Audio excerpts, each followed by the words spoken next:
আসসালামু আলাইকুম। আমি রায়হান আহমদ রাজ। নতুন একটি ক্লাসে সবাইকে স্বাগতম।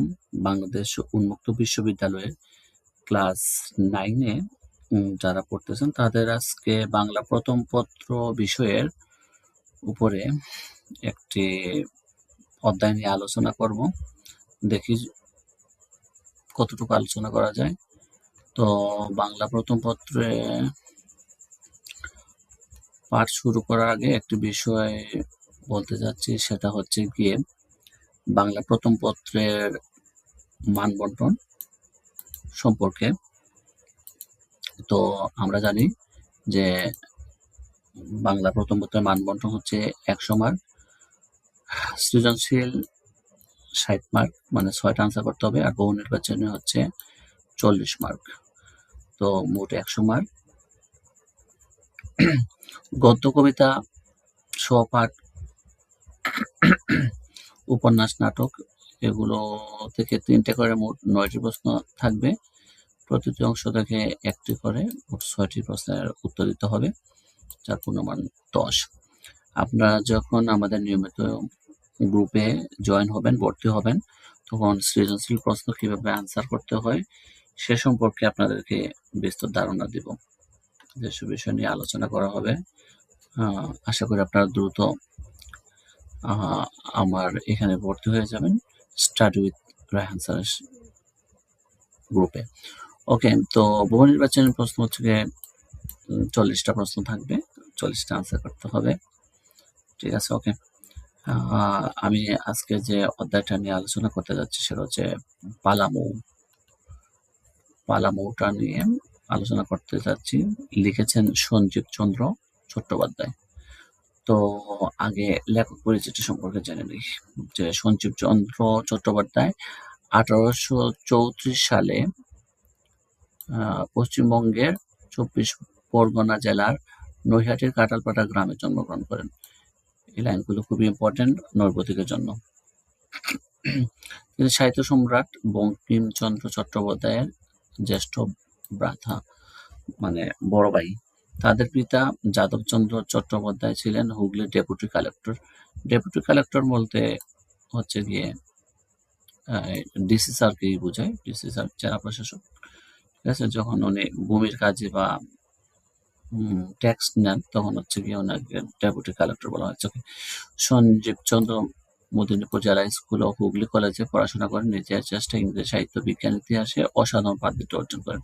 তিনি বর্ধমান কমিশনার অফিসে কেরানি হিসেবে কর্মজীবন শুরু করেন এবং পরে ডেপুটি ম্যাজিস্ট্রেট হিসেবে নিয়োজিত হন। এখন অবশ্য আমরা যে নির্বাহী ম্যাজিস্ট্রেট বলি, এটাই আর কি ডেপুটি ম্যাজিস্ট্রেট। ওকে, তিনি বঙ্কিমচন্দ্র প্রবর্তিত বঙ্গদর্শন পত্রিকাও সম্পাদনা করেন।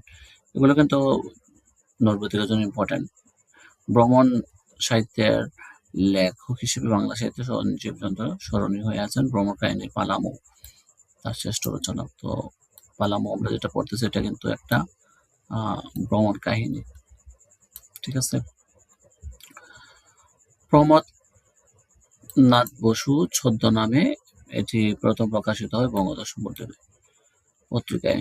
তো ওনার ছদ্মনাম হচ্ছে প্রমথ নাথ। ঠিক আছে, আবার দেখেন প্রথম পড়িয়ার নাম। ঠিক আছে, ডেপুটি ম্যাজিস্ট্রেট হিসেবে তিনি বিহারের পালামৌ বাংলার বিভিন্ন অঞ্চলে অবস্থান করেন। পালামৌ ভ্রমণ বৃত্তান্তের সৌন্দর্যের প্রতি লেখকের যে অকৃত্রিম অনুরাগ প্রকাশ পেয়েছে এমন বাঙালি লেখকদের মধ্যে সচরাচর দেখা যায় না। এছাড়াও কণ্ঠমালা 1877 সালে এটা প্রকাশিত হয়েছে। মাধবীলতা 1884 তার দুটি উপন্যাস। জলপ্রতাপ চাঁদ 1883 তার ইতিহাস ভিত্তিক উপন্যাস। তার দুটি গল্পগ্রন্থের নাম হচ্ছে রামেশ্বরের অদৃষ্ট ও দামিনী। 1889 সালে সঞ্জীব চন্দ্র চট্টোপাধ্যায় মৃত্যুবরণ করেন। তো লেখক পরিচিতি সম্পর্কে জানছি, এখান থেকে কিন্তু অনেকগুলো প্রশ্ন আসতে পারে নৈর্ব্যক্তিক অথবা ওই যে সৃজনশীল পদ্ধতিতে ক নাম্বারে। ঠিক আছে, আচ্ছা যাক। তো ভূমিকা হচ্ছে যে দেখেন যে পালামৌ রচনাটি বঙ্কিমচন্দ্র চট্টোপাধ্যায় পালামৌ নামক ভ্রমণ উপন্যাস মানে ভ্রমণ যুগ উপন্যাস থেকে সংকলিত সম্পাদিত হয়েছে। এর রচনায় লেখক বিহারের আচ্ছা, এই যে পালামৌ জায়গাটা কোথায় এটা বলি। যে বর্তমানে হচ্ছে গিয়ে ভারতের ঝাড়খণ্ড বলা হয় জায়গাটা, ঠিক আছে? ভারতের এটা। এই অঞ্চলের ভ্রমণের অভিজ্ঞতা সম্পর্কে বর্ণনা করেছেন তিনি। স্থান, কাল, পাত্র ভেদে মানুষের দৃষ্টিভঙ্গির তারতম্য, দেশ ভ্রমণের আনন্দ, অভিজ্ঞতা, পালামৌয়ের আদিবাসী কুলদের জীবনাচরণ, খাদ্য ও আনন্দ বিনোদন প্রভৃতি সম্পর্কে ধারণা দিয়েছেন। তো এই পাঠটার উদ্দেশ্যটা কি? এই অধ্যায়টা পড়লে আপনি কি জানতে পারবেন? তো এটা হচ্ছে গিয়ে সাহিত্য বিষয়ের ভ্রমণ কাহিনীর বৈশিষ্ট্য বর্ণনা করতে পারবেন। পাহাড় ও অরণ্য গেলা পালামৌ অঞ্চলের জীবন প্রকৃতির বর্ণনা দিতে পারবেন।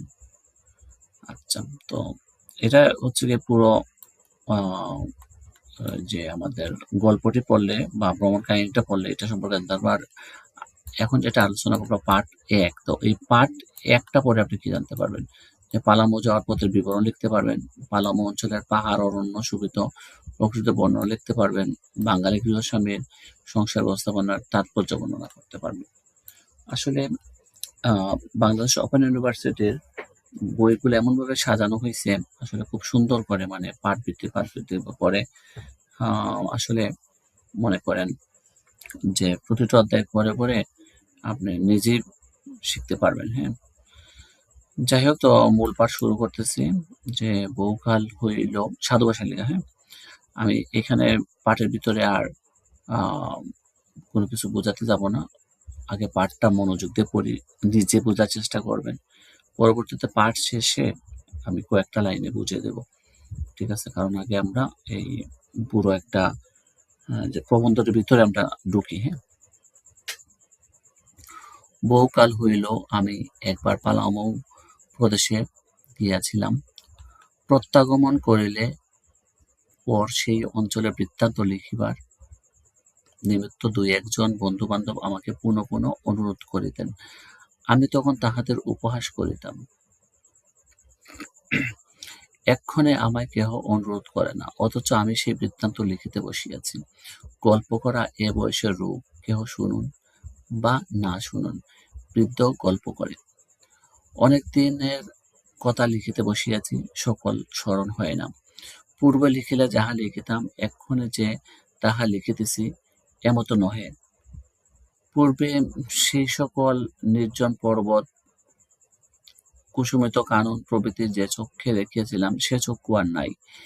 এখন পর্বত কেবল প্রস্তরময়, বন কেবল কণ্টকাকীর্ণ, অধিবাসীরা কেবল কদাচারী বলিয়া স্মরণ হয়। যখন পালামৌ আমার যাওয়া একান্ত স্থির হইল, তখন ইনল্যান্ড ট্রানজিট কোম্পানির ডাকগাড়ি ভাড়া করিয়া রাত্রি ১.৫ প্রহরের সময় রাণীগঞ্জ হইতে যাত্রা করিলাম। প্রাতে বরাকর নদীর পূর্ব পারে গাড়ি থামিল।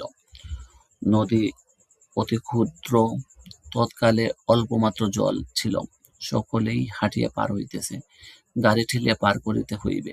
অতএব গাড়োয়ান কুলি ডাকিতে গেল।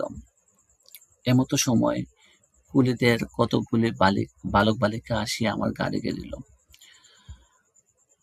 সাহেব সাহেব একটি পয়সা, এই বলে চিৎকার করিতে লাগিল। তাহাদের সঙ্গে একটি ২ বৎসর বয়স্ক শিশু আসিয়া আকাশের দিকে মুখ তুলিয়া হাত পাতিয়া দাঁড়াইল। কেন হাত পাতিল তাহা সে জানে না। সকলে হাত পাতিয়াছে দেখিয়া সেও হাত পাতিল। আমি তাহার হস্তে একটি পয়সা দিলাম, শিশু তাহা ফেলিয়া দিয়া আবার হাত পাতিল। অন্য বালক সে পয়সা কুড়াইয়া লইলে শিশুর ভগিনীর সহিত তাহার তুমুল কলহ বাধিল। এ সময় আমার গাড়ি অপর পারে গিয়া উঠিল। বরাকর হইতে ২-১টি ক্ষুদ্র পাহাড় দেখা যায়। বঙ্গবাসীদের কেবল মাঠ দেখা অভ্যাস, মৃত্তিকার সামান্য স্তূপ দেখিলেই তাহাদের আনন্দ হয়। অতএব সেই ক্ষুদ্র পাহাড়গুলি দেখিয়া যে তৎকালে আমার যথেষ্ট আনন্দ হইবে, ইহা আর আশ্চর্য কি? অপরাহ্নে দেখিলাম একটি সুন্দর পর্বতের নিকট দিয়া গাড়ি যাইতেছে। এত নিকট দিয়া যাইতেছে যে পর্বতস্থ ক্ষুদ্র ক্ষুদ্র প্রস্তরের ছায়া পর্যন্ত দেখা যাইতেছে। গাড়োয়ানকে গাড়ি থামাইতে বলিয়া আমি নামিলাম। গাড়োয়ান জিজ্ঞাসা করিল, কোথা যাইবেন? আমি বলিলাম, একবার এই পর্বতে যাইব। সে হাসিয়া বলিল, পাহাড় এখান হইতে অনেক দূর, আপনি সন্ধ্যার মধ্যে তথায় পৌঁছিতে পারিবেন না। আমি এ কথা কোনরূপে বিশ্বাস করিলাম না। আমি স্পষ্ট দেখিতেছিলাম পাহাড় অতি নিকট, তথা যাইতে আমার 5 মিনিটও লাগিবে না। অতএব গাড়োয়ানের নিষেধ না শুনিয়া আমি পর্বতাভিমুখে চলিলাম। 5 মিনিটের স্থলে 15 মিনিট কাল দ্রুত পদক্ষেপে গেলাম। তথাপি পূর্বমত সেই 5 মিনিটের পথ বলিয়া বোধ হইতে লাগল। তখন আমার ভ্রম বুঝিতে পারিয়া গাড়িতে ফিরিয়া আসিলাম। পর্বত সম্বন্ধে দূরতা স্থির করা বাঙালির পক্ষে বড় কঠিন। ইহার প্রমাণ পালামৌ গিয়া আমি পুনঃ পুনঃ পাইয়াছিলাম। পর দিবস প্রায় 2 প্রহরের সময় হাজারীবাগ পৌঁছিলাম। তথায় গিয়া শুনিলাম কোন সম্ভ্রান্ত বঙ্গবাসীর বাটিতে আমার আহারের আয়োজন হইতেছে। সেই বঙ্গবাসী গৃহে আতিথ্য স্বীকার করিতে যাইতেছিলাম। তথায় গিয়া গাড়ি থামিলে আমি গাড়ি হইতে অবতরণ করিলাম। আমাকে দেখিয়া তাহারা সকলেই সাদরে অগ্রসর হইলেন। না চিনিয়া যাহার অভিবাদন আমি সর্বাগ্রে গ্রহণ করিয়াছিলাম, তিনিই বাটির কর্তা। সেখানে 300 লোক থাকিলেও আমার দৃষ্টিবোধ হয় প্রথমে তাহার মুখের প্রতি পড়িত। সেরূপ প্রসন্নতাব্যঞ্জক উষ্ট আমি অতি অল্প দেখিয়াছি। তখন তাহার বয়ঃক্রম বোধ হয় 50 অতীত হইয়াছিল। বৃদ্ধের তালিকায় তাহার নাম উঠিয়াছিল। তথাপি তাহাকে বড় সুন্দর দেখিয়াছিলাম। বোধ হয় সেই প্রথম আমি বৃদ্ধকে সুন্দর দেখি। যে সময়ের কথা বলিতেছি আমি তখন নিজে যুবা, অতএব সে বয়সে বৃদ্ধকে সুন্দর দেখা ধর্মসঙ্গত নহে। কিন্তু সে দিবস এরূপ ধর্মবিরুদ্ধ কার্য ঘটিয়াছিল। এক্ষণে আমি নিজে বৃদ্ধ, কাজেই প্রায় বৃদ্ধকে সুন্দর দেখি। একজন মহানুভব বলিয়াছিল যে, মনুষ্য বৃদ্ধ না হইলে সুন্দর হয় না। আহারান্তে বিশ্রামগৃহে বসিয়া বালকদিগের সহিত গল্প করিতে করিতে বালকদের শয়নঘর দেখিতে উঠিয়া গেলাম। ঘরটি বিলক্ষণ পরিসর, তাহার চারিকোণে চারিখানি খাট পাতা, মধ্যস্থলে আরেকখানি খাট রহিয়াছে। জিজ্ঞাসা করায় বালকেরা বলিল, চারিকোণে আমরা 4 জন শয়ন করি, আর মধ্যস্থলে মাস্টার মহাশয় থাকেন। এই বন্দোবস্ত দেখিয়া বড় পরিতৃপ্ত হইলাম। দিবারাত্র ছাত্রদের কাছে শিক্ষক থাকার আবশ্যকতা অনেকে বুঝেন না। বালকদের শয়নঘর হইতে বহির্গত হইয়া আরেক ঘরে দেখি এককাদি সুপক্ক মর্তমান রম্ভা দোদুল্যমান রহিয়াছে, তাহাতে একখানি কাগজ ঝুলিতেছে। পড়িয়া দেখিলাম নিত্য যত কদলী কাদি হইতে ব্যয় হয়, তাহাই তাহাতে লিখিত হইয়া থাকে। লোকে সচরাচর ইহাকে ক্ষুদ্র দৃষ্টি, ছোট নজর ইত্যাদি বলে, কিন্তু আমি তাহা কোনরূপে ভাবিতে পারিলাম না। যেরূপ অন্যান্য বিষয় বন্দোবস্ত দেখিলাম, তাহাতে কলাকাদির হিসাব দেখিয়া বরং আরো চমৎকৃত হইলাম। যাহাতে দৃষ্টি ক্ষুদ্র, তাহারা কেবল সামান্য বিষয়ের প্রতি দৃষ্টি রাখে, অন্য বিষয় দেখিতে পায় না। কিন্তু আমি যাহার কথা বলিতেছি, দেখিলাম তাহার নিকট বৃহৎ সূক্ষ্ম সকলেই সমভাবে পরিলক্ষিত হইয়া থাকে। অনেকে আছেন বড় বড় বিষয় মোটামুটি দেখিতে পারেন, কিন্তু সূক্ষ্ম বিষয়ের প্রতি তাহাদের দৃষ্টি একেবারে পড়ে না। তাহাদের প্রশংসা করি না। যাহারা বৃহৎ সূক্ষ্ম একত্র দেখিয়া কার্য করেন, তাহাদেরই প্রশংসা করি। আমি ভাবিয়াছিলাম পালামৌ প্রবল শহর, সুখের স্থান। তখন জানিতাম না যে পালামৌ শহর নহে, একটি প্রকাণ্ড পরগনা মাত্র। শহর সে অঞ্চলেই নাই, নগর দূরে থাকুক, তথা একখানি পণ্ডগ্রামও নাই, কেবল পাহাড় ও জঙ্গলে পরিপূর্ণ। রাঁচি হইতে পালামৌ যাইতে যাইতে যখন বাহকগণের নির্দেশ মতো দূর হইতে পালামৌ দেখিতে পাইলাম, তখন আমার বোধ হইল যেন মর্তে মেঘ করিয়াছে। আমি অনেকক্ষণ দাঁড়াইয়া সেই মনোহর দৃষ্টি দেখিতে লাগিলাম। ওই অন্ধকার মেঘ মধ্যে এখনই যাইব, এই মনে করিয়া আমার কতই আহ্লাদ হইতে লাগিল। কতক্ষণে পৌঁছিব মনে করিয়া আবার কতই ব্যস্ত হইলাম। পালামো প্রবেশ করিয়া দেখিলাম নদী, গ্রাম সকলেই আছে, দূর হইতে তাহা কিছুই দেখা যায় নাই। পালামো পরগনায় পাহাড়, অসংখ্য পাহাড়ের পর পাহাড়, তাহার পর পাহাড়, আবার পাহাড়, যেন বিচলিত নদীর সংখ্যাতীত তরঙ্গ। সেখানে একবার একটি পাহাড় দেখিয়া চমৎকৃত হইয়াছিলাম। সেটি এক শিলা সমুদয়ে একখানি প্রস্তর, তাহাতে একেবারে কোথাও কণামাত্র মৃত্তিকা নাই। সমুদয় পরিষ্কার জ্বর করিতেছে। তাহার এক স্থান অনেক দূর পর্যন্ত ফাটিয়া গিয়াছে। সেই ফাটার উপর বৃহৎ এক অশ্বত্থ অশ্বত্থ গাছ জন্মিয়াছে। তখন মনে হইয়াছিল অশ্বত্থ বৃক্ষ বড় রসিক, এই নিরস পাষাণ হইতেও রস গ্রহণ করিতেছে। কিছুকাল পরে আর একদিন সেই অশ্বত্থ গাছ আমার মনে পড়িয়াছিল। তখন ভাবিয়াছিলাম বৃক্ষটি বড় শুষ্ক, ইহার নিকট নিরস পাষাণেরও নিস্তার নাই। আচ্ছা, এই পার্টটা আমরা ১ নম্বর পার্টটা পুরোটা পড়লাম রিডিং পরে আসলে মানে লেখকের ভাষায় আমরা বোঝার চেষ্টা করলাম। ঠিক আছে? তো আমরা জানি যে সাধু ভাষা অনেক কঠিন, শব্দগুলো অনেক কঠিন। তো এই যে এখানে হচ্ছে গিয়ে আমাদের আ যে যে শব্দগুলো আমরা বুঝি না, এখানে শব্দার্থগুলো দেওয়া আছে। এছাড়াও এখান থেকে আপনারা যে পাঠটা পড়ার সময় যে শব্দগুলো বোঝেন না, সেগুলো অনলাইনে সার্চ করবেন, হ্যাঁ? গুগলে সার্চ করবেন। গুগলে সার্চ করে আপনারা জেনে নিবেন এই শব্দগুলোর অর্থ। ঠিক আছে? অর্থগুলো জানতে পারলে কিন্তু মানে পাঠগুলো আপনার বুঝতে সহজ হবে। তো এই যে ১ নম্বর পাঠটা যদি আমি সারসংক্ষেপে যদি আমরা বলি যে, লেখক যৌবনে পালামৌ প্রদেশে গিয়াছিলেন। আচ্ছা, পালামৌ যে আপনারা পালামৌ বলতেছেন, আমি কিন্তু আপনাদেরকে এই ক্লাসের শেষের দিকে পালামৌটা দেখাবো আপনাদেরকে। একেবারে ছবি দেখাবো পালামৌয়ের। তো আপনারা পালামৌ সম্পর্কে মানে কল্পনায় একটা ছবি আঁকতে পারবেন। এতক্ষণ তো পরে একটা কল্পনায় একটা ছবি আঁকছেন, কিন্তু একেবারে বাস্তব চিত্র যখন দিয়ে দেব ছবি, তখন কিন্তু আপনাদের কল্পনার সাথে বাস্তব চিত্রটা মিলিয়ে নিন। পালামৌর পাহাড় অরণ্যে ঘেরা সুন্দর জায়গা।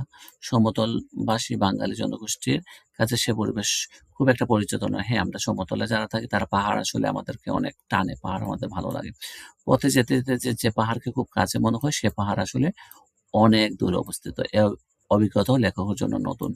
যে বাঙালি বাড়িতে তিনি সেখানে অতিথি হয়েছিলেন, সে গৃহকর্তার প্রসন্ন মুখ, তার পরিবার ব্যবস্থাপনা লেখককে মুগ্ধ করেছিল। যাই হোক, আমরা এই পুরো পাঠে পুরো মানে আ প্রবন্ধতে ঢুকবো। পার্ট 2 আরেকটা ক্লাসে আলোচনা করব। তো এখানে আছে যে আমাদের পাঠোত্তর মূল্যায়ন। ঠিক আছে? এই যে আমাদের বহু নির্বাচনী প্রশ্ন। তো এগুলো সম্পর্কেও আমরা ধারণা নিব। তো এগুলো আপনাদের বাড়ির কাজ থাকুক যে কর্মজীবনে সঞ্চিত চট্টোপাধ্যায় কোন পেশায় নিয়োজিত ছিলেন? কোথায়? এই যে ডেপুটি ম্যাজিস্ট্রেট। তো এভাবে আপনারা পড়বেন। তো আমি যেটা বলছিলাম যে আপনাদেরকে আমি কি দেখাবো? পালামৌ দেখাবো। পালামৌটা কোথায়? ভারতের। আমি কোথায় বলছিলাম যে ভারতের বর্তমান ঝাড়খণ্ড জায়গার নাম। তো চলুন আমরা কি দেখে আসি? পালামৌটা দেখে আসি।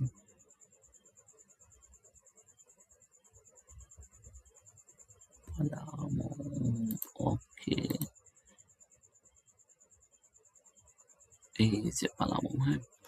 এই যে আকাশ, তারপর হচ্ছে পাহাড়, গাছগাছালি। এই যে এখানে কিন্তু অনেক পুরাতন স্থাপনাগুলো আছে। হুম? তারপর এগুলো যেহেতু ভারতের, এগুলো বেশিরভাগই মন্দির থাকবে, এই যে উঁচু। এখানে মানুষজন কিন্তু এখনো বেড়াতে যায়। ঠিক আছে? কত সুন্দর স্থাপনাগুলো। অনেক প্রাচীন আমলের। এই যে মানুষজন এখানে বেড়াতে যায়। এখানে যে পাহাড়, তো আগে কিন্তু এখানে হাতি, বাঘ, এই যে নদীর যে কথা বলা হয়েছে, বাঘও থাকতো আগে, হ্যাঁ? এখনো আছে এখানে অনেক বন জঙ্গলে ঘেরা। তো আপনারা এটা সম্পর্কে জানতে পারবেন। আপনারা গুগলে সার্চ করলে। আর আমরা তো মনে করেন এখনকার সময়ে সবকিছু আসলে আমরা নিজে গুগলে দেখতে পারি। হ্যাঁ, আমরা যখন পড়ালেখা করছিলাম আমাদের সময় এত কিছু কিন্তু কি ছিল না। যে আপনাদের সময় যে এখন সুযোগ যে আমি আপনাদেরকে যে অনলাইনে ক্লাস নিচ্ছি, এরকম সুযোগও কিন্তু আমাদের সময় ছিল না। তো আমরা আশা করি সবাই আপনারা এই ফ্রি ক্লাসটা দেখার পরে আমাদের পেইড গ্রুপে ভর্তি হয়ে আমাদের সাথে ক্লাস করবেন। ঠিক আছে? তো এই হোয়াটসঅ্যাপ নাম্বারে যোগাযোগ করবেন। ধন্যবাদ সবাইকে। আবারও কোনো ক্লাসে আপনাদের সাথে আবার দেখা হবে। ভালো থাকবেন।